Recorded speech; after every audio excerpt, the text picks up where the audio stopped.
మేడ్చల్ మల్కాజ్గిరి జిల్లాలో భారీ బ్యాంకు రుణ మోసం కేసును కీసర పోలీసులు ఛేదించారు. నకిలీ స్థలాల పత్రాలు సృష్టించి హౌసింగ్ ఫైనాన్స్ సంస్థలను మోసం చేస్తూ సుమారు 4.11 కోట్ల రుణాలు పొందిన ముఠాపై పోలీసులు కేసు నమోదు చేశారు. ఈ కేసులో మొత్తం 29 మంది నిందితులను గుర్తించగా పలువురిని ఇప్పటికే అరెస్టు చేశారు. మిగిలిన నిందితుల కోసం ప్రత్యేక బృందాలతో గాలింపు చర్యలు కొనసాగుతున్నాయని పోలీసులు తెలిపారు. కేసుకు సంబంధించిన పూర్తి వివరాలపై దర్యాప్తు కొనసాగుతుంది.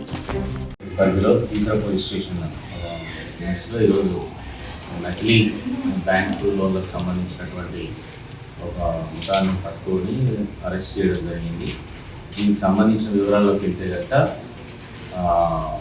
ముగ్గురు వ్యక్తులు ప్రధానంగా బుర్ర మహేష్, తర్వాత అదేవిధంగా వేణుగోపాల్, వల్లభనేని శ్రీనివాసరావు, ఈ ముగ్గురు కూడా 2019 ప్రాంతంలో 18 ప్రాంతంలో చిన్న చిన్న వ్యాపారాలు లేదా చిన్న చిన్న రియల్ ఎస్టేట్ బిజినెస్ చేసుకునే వాళ్ళు. ఈ చేసుకునే క్రమంలో వేణుగోపాల్ ఎవరైతే ఉన్నారో ఇతను భోగిపల్లికి చెందిన వ్యక్తి. ఇతను ఈ లోన్ ప్రాసెస్ చేస్తుంటాడు. ఈ లోన్ ప్రాసెస్ చేసే క్రమంలో అతనికి దాంట్లో ఉన్నటువంటి కొన్ని లూప్ హోల్స్, అదేవిధంగా లోన్లు మంజూరు చేసే అధికారులతో సాన్నిహిత్యం పెరుగుతుంది.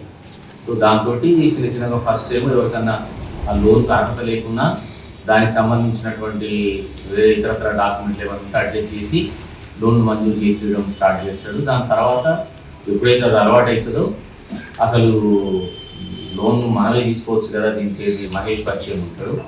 సో ఈ ముగ్గురు కలిసేసి ప్రణాళికాబద్ధంగా వీళ్ళు చేస్తారు. ఎవరైతే అంతకుముందు వేణుగోపాల్కి ఐడియా ఉన్నదో ఆ లోన్లు ఇచ్చే ఏజెన్సీస్ వాళ్ళ దాంట్లో ఏజెంట్లు ఎవరైతే పనిచేస్తారో వాళ్ళతోటి మాట్లాడుకొని లేని ప్రాపర్టీస్కి అసలు ఫిజికల్గా భౌతికంగా రిజిస్టర్ చేపిస్తారు. దాంతోపాటు ఈ లోకల్ గ్రామ పంచాయతీ పరిధిలో ఆ ఇంటికి బిల్డింగ్కి పర్మిషన్ తీసుకున్నట్టు కూడా ఒక డాక్యుమెంట్ క్రియేట్ చేస్తారు. ఈ 2 డాక్యుమెంట్ పెట్టేసి ఎవరైతే బ్యాంకు ఏజెన్సీ అతను వీళ్ళకి కోఆపరేట్ చేస్తారో అతని దగ్గర ఇచ్చేసి దాని పేరు మీద ఒక కొత్త ప్రాపర్టీని పర్చేజ్ చేసిన విధంగా లోన్ మంజూరు చేసుకోవడం జరుగుతుంది. సో ఈ విధంగా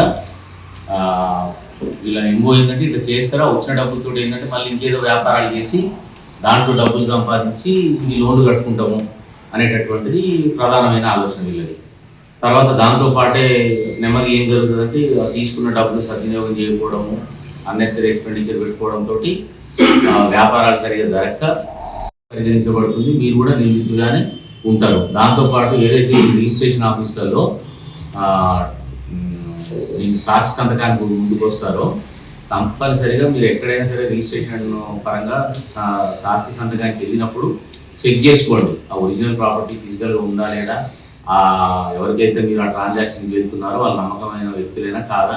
మీకు తెలియని వ్యక్తులు ఉంటే 100% అవాయిడ్ చేయండి. ఇటువంటి ట్రాన్సాక్షన్లో మీకు సంబంధికులు మీకు తెలిసిన వాళ్ళు ఉంటే మాత్రమే ఆ ట్రాన్సాక్షన్లకు సాక్షి సంతకాలుగా వెళ్ళాలి. అదర్వైజ్ ఇటువంటి అఫెన్స్లకు జరిగినప్పుడు గుర్తించబడినప్పుడు మీరు కూడా దాంట్లో నేరస్తులుగా పరిగణించబడి రిమాండ్ చేయడం జరుగుతుంటుంది.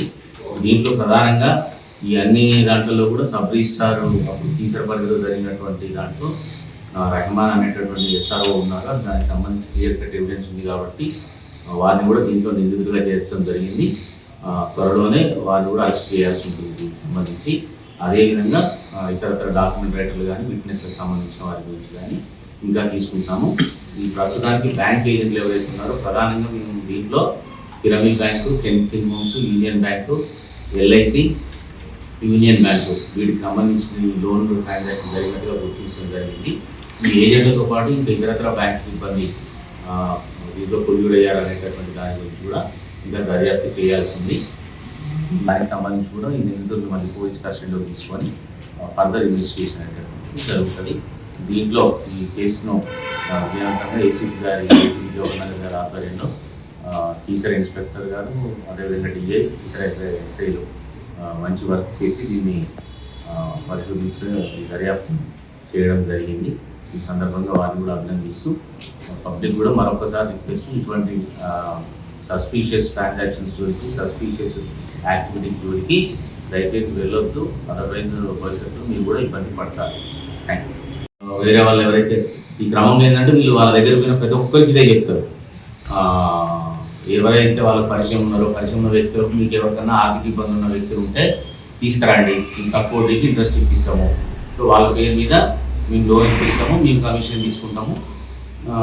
తీసుకున్న తర్వాత దాంట్లో మా షేర్ ఏదైతే ఉంటుందో దానికి సంబంధించి మేము ఇన్స్టాల్మెంట్ కట్టుకుంటూ వెళ్తాము. మీరు మీ షేర్ తీసుకుంటే తీసుకోవచ్చు అని కొన్ని చోట్ల చెప్తారు. కొన్ని చోట్లనేమో అమాయకంగా ఉన్నటువంటి పబ్లిక్ను కూడా మభ్య పెడతారు. మీకు ఏమైనా మాకు ఈ లోన్ ప్రాసెస్ చేస్తే మీకు 4 లక్షలు 5 లక్షలు కమిషన్ ఇస్తాము, దాని తర్వాత మీ ప్రాపర్టీ మీ పేరు మీదనే ఉంటుంది, లోన్ మేము కట్టుకుంటాము. దాంతో పబ్లిక్ కూడా ఏంటంటే ప్రాపర్టీ వాళ్ళ పేరు మీద ఉంటుంది కాబట్టి నమ్ముతారు. నాకైతే 5 లక్షలు వస్తున్నాయి, రేపు ఏదైనా లోన్ అడిట్ అయినా కానీ ప్రాపర్టీ నా పేరు మీద ఉంది కాబట్టి నేను చేసుకోగలుగుతానులే అనే నమ్మకంతో వీళ్ళు మాయలో పడి దానికి ఒప్పుకోవడం జరుగుతుంది. సో ఈ విధంగా వీళ్ళు సో ఇప్పటి వరకు కూడా దాదాపు 30 వరకు లోన్లు పొందినట్టు తెలుస్తున్నది. మొత్తం అమౌంట్ 10-12 కోట్ల వరకు కూడా లోన్ తీసుకున్నట్టుగా ఉన్నది. సో యాజ్ ఆఫ్ నౌ మాత్రం ఏదైతే గుర్ర మహేష్ అనేటటువంటి వ్యక్తికి సంబంధించిన ఆ కుటుంబ సభ్యుల పేర్ల మీద ఆయన కావచ్చు, ఆయన భార్య కావచ్చు, ఆయన సిస్టరు, ఆయన బ్రదర్ ఇన్లా వీళ్ళ పేరు మీద సంబంధించి 4,13,00,000 లోన్ తీసుకోవడం జరిగింది. దీనికి సంబంధించి ఈ సబ్ రిజిస్టార్ ఆఫీస్లో ఉన్నటువంటి సబ్ రిజిస్టార్ సిబ్బంది కానీ అదేవిధంగా బ్యాంక్ ఏజెన్సీలు కానీ వీళ్ళతో పాటు కొల్యూడ్ అయినట్టుగా గమనించడం జరిగింది. సో ఇప్పటి వరకు మేము దీంట్లో సుమారు జరిగింది. దాంట్లో ఈరోజు 8 మందిని మేము రిమాండ్ చేస్తున్నాము. ఎవరైతే వల్లభనేని శ్రీనివాసరావు, మహేష్, వేణు, అదేవిధంగా మహేష్ భార్య మంజుల, అదేవిధంగా దీంట్లో ఈ బ్యాంకుకి సంబంధించినటువంటి ఏజెంట్గా పనిచేసిన ప్రధానంగా దీంట్లో పిరమిడ్ బ్యాంకుకి సంబంధించిన ఏజెంట్గా పనిచేసిన శ్రీశైలం, అదేవిధంగా కెంటిన్ హోమ్స్కి సంబంధించి ఏజెంట్గా పనిచేసిన గణేష్, దీంతో పాటు డాక్యుమెంట్ రైటర్ నాగరాజు, తర్వాత దీంట్లో సాక్షి సంతకం చేసినటువంటి దేవనాక భరత్ అనేటటువంటి 8 మందిని కూడా ఈరోజు అరెస్ట్ చేయడం జరిగింది. ఈ సందర్భంగా పబ్లిక్ మీ చేసే రిక్వెస్ట్ ఏంటంటే ఇటువంటి కార్యకలాపాలను మీరు ఏ రకంగా పాల్గొ నిందితులుగా చేర్చబడతారు. మీకేదో వాళ్ళు మభ్య పెట్టేసి 5 లక్షలు కమిషన్ ఇస్తాం, మీ లోన్ కడతాం అని చెప్పినంత మాత్రాన రేపు దాంట్లో మీకు సంబంధం